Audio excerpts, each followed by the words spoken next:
నెల్లూరు జిల్లాలో నవజీవన్ ఎక్స్‌ప్రెస్‌లో దోపిడీ కేసు చిక్కుముడి వీడింది. సినీ ఫకీలో ఈ డబ్బులు కాజేసింది పోలీసులే అని తేలింది. సూత్రధారైన ఓఎస్డీ సమయ్‌జాన్ రావుకి కావలి కోర్టు 15 రోజుల రిమాండ్ విధించడంతో పోలీసులు జైలుకి తరలించారు.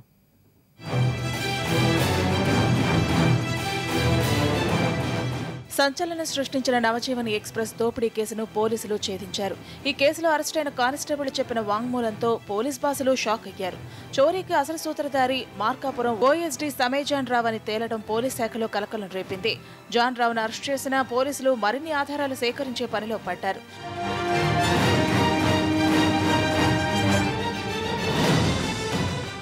నెల్లూరు జిల్లాలో మే 14న నవజీవన్ ఎక్స్‌ప్రెస్‌లో సినీ ఫక్కీలో భారీ దోపిడీ జరిగింది. వెంటనే రంగంలోకి దిగిన పోలీసులు కొన్ని గంటల్లోపే నిగ్గు తేల్చారు.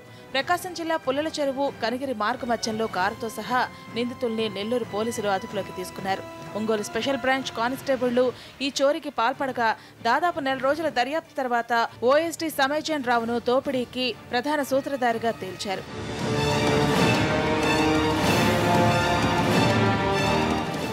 మార్కాపురం ఓఎస్డీ సిహెచ్ సమయ్‌జాన్ రావును పక్క ఆధారాలతో అరెస్టు చేశామన్నారు నెల్లూరు జిల్లా ఎస్పీ గజరావు భూపాల్. జాన్ రావుపై మరికొన్ని ఆరోపణలు ఉన్నాయని వాటిపై విచారణ జరుగుతోందన్నారు. గత మే 14వ తారీఖున కావలి నవజీవన్ ఎక్స్‌ప్రెస్‌లో 86 లక్షలు దోపిడీ జరిగింది. అందులో ఆ రోజే మనం 3 కానిస్టేబుల్స్ని పట్టుకోవడం జరిగింది. తర్వాత ఇంకొక 4వ వ్యక్తి క్రైమ్లో 4వ వ్యక్తి దేవర నాగరాజుని కూడా అరెస్ట్ చేయడం జరిగింది.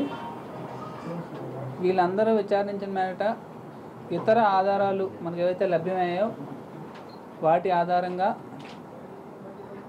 ఈ సమయ్‌జాన్ Rao Markapuram OSD officer on special duty additional SP rank officer ఆయనపై స్పష్టమైనటువంటి ఆధారాలు లభించాయి. దీని దృష్ట్యా ఆయన్ని ఈ కేసులో అరెస్ట్ చేయడం జరిగింది.